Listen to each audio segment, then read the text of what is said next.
Hello, I'm Bud McCord. I'm here in Brazil, South America. Welcome to Food for Thought. We're in John's Gospel. We're looking at Jesus through the eyes of his disciples. We're trying to imagine together what it would have been like to have been discipled by Jesus, to see him, to hear him, to be loved by him, to begin to love him back because he first loved us, and what it would have been like for them to live Jesus out in their experience and in their lives. We have John's Gospel for this purpose, to be able to understand exactly how Jesus discipled his first disciples. We're in John chapter 5. I want to read again the same story we read. I'm going to read a part of the story that we read on Friday. And this is a Monday. We're beginning a new week. And I want to go back to this particular passage. I think it's worth taking another look and another listen to what Jesus did and what he said. It says this: after this, there was a feast of the Jews, and Jesus went up to Jerusalem. Now there is in Jerusalem by the sheep gate a pool, which is called in Hebrew Bethesda, having 5 porches. In these lay a great multitude of sick people, blind, lame, paralyzed, waiting for the moving of the water. For an angel went down at a certain time into the pool and stirred up the water. Then whoever stepped in first after the stirring of the water was made well of whatever disease he had. Now a certain man was there who had an infirmity 38 years, or he was paralyzed for 38 years. When Jesus saw him lying there and knew that he had already been in that condition for a long time, he said to him, "Do you want to be made well?" Keep that thought in mind. Do you want to be made well? The sick man answered him, "Sir, I have no man to put me into the pool when the water is stirred up. But while I'm coming, another steps down before me." Jesus said to him, "Rise, take up your bed and walk." And immediately the man was made well, took up his bed and walked. I want us to look at a few things. And this is how discipleship works. We see Jesus in action. We understand this. The very first thing, nothing Jesus did was accidental. And nothing that Jesus did was without a very clear purpose. And nothing that Jesus said was just an opinion. When John said that they observed Jesus, he became flesh and dwelt among us, and that we beheld his glory full of grace and truth. Grace and truth are never accidental. And they're never just ideas. They're conclusions. So when we look at whatever Jesus does or says, we should take it 100% serious. There is a reason for what he did. There's a reason for what he said, and what he did and what he said reveals God's grace, and it reveals truth. Now let's go back to the story for a second and look for a few things. We can certainly see his grace because he is under no obligation to go to this place where they're gathered together, perhaps hundreds of very sick, chronically sick, deathly sick people gathered. But the scriptures say that he came unto his own. He came unto his own. So Jesus, during this whole book of John, and in the 3.5 years coming up to his crucifixion, he kept coming back to Israel. He kept coming back to Israel. He kept coming back to Israel. I think, and this is an opinion, an observation as a disciple, I believe that when he came into the pool at Bethesda, where he came into that place, it's a picture of something much, much bigger.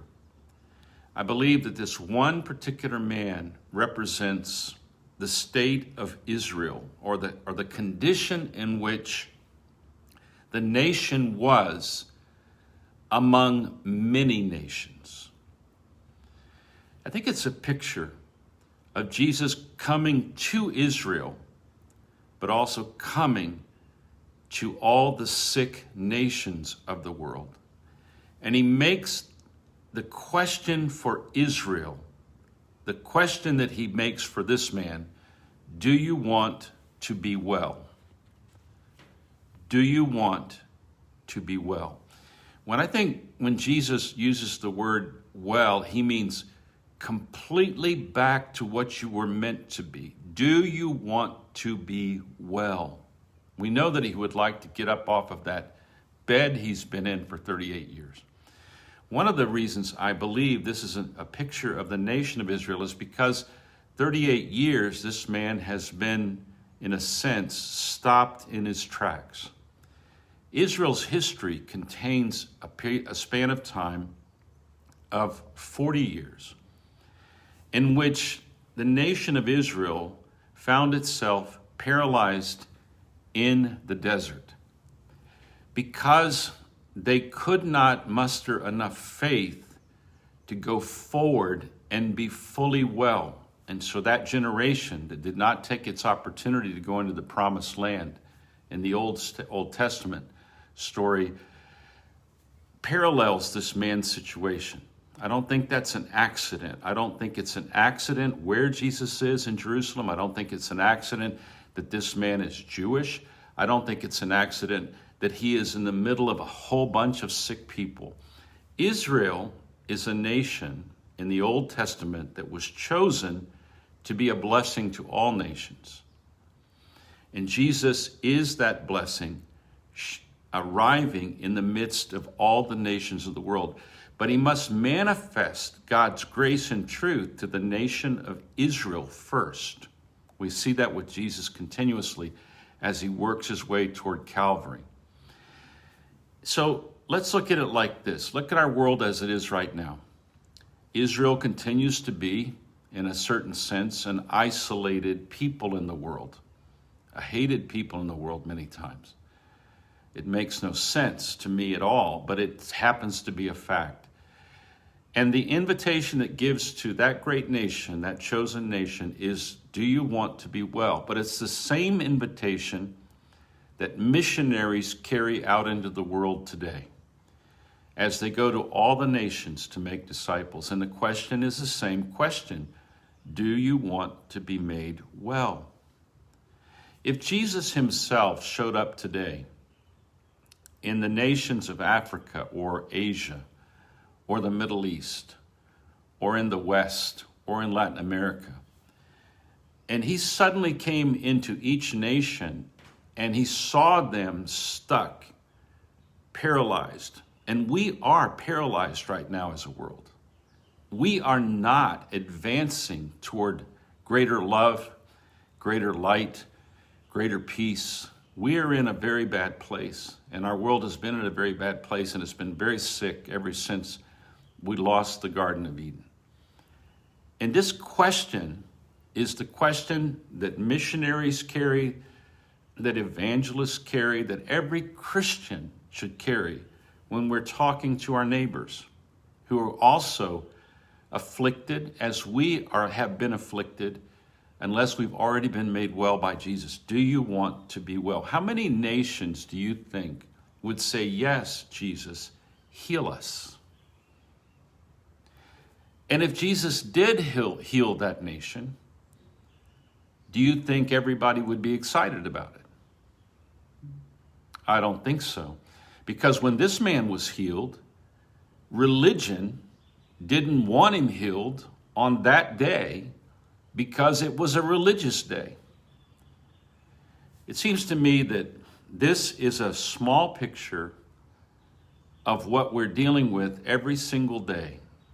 And that is that we, in and of ourselves, in sin, and he mentions to this man, don't sin again, or it might be worse than what happened the first time, which leaves us to understand that perhaps the reason that he was in the state that he was in, as he was out of the will of God, and when you're out of the will of God and you're sinning, love does not flow.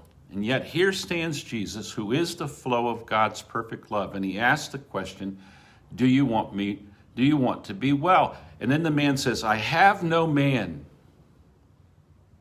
But wait a minute. There was a man standing in front of him, talking to him, who's saying, do you want to be well? And when he says, I have no man, I have no man, that Jesus just ignores what he says. And then he says, rise and take up your bed and walk. That's what Jesus is saying to this day, to the world. He's saying, do you want to be well? Now, this question can be made from one individual to another, or it can be made to a family, or it can be made to a community, or it can be made to a city, or it can be made to a government. And we who are believers in Jesus Christ, we are to be the voice that continues to ask this question, do you want to be well? The question is, do we really believe that this man, Jesus, can make all people well? All women well. All men well. All nations well. Do we really believe that Jesus is wanting us to understand that he came into this world and he was among many, many, many sick nations and among millions of sick individuals? But he first had to put the question to his family nation, Israel,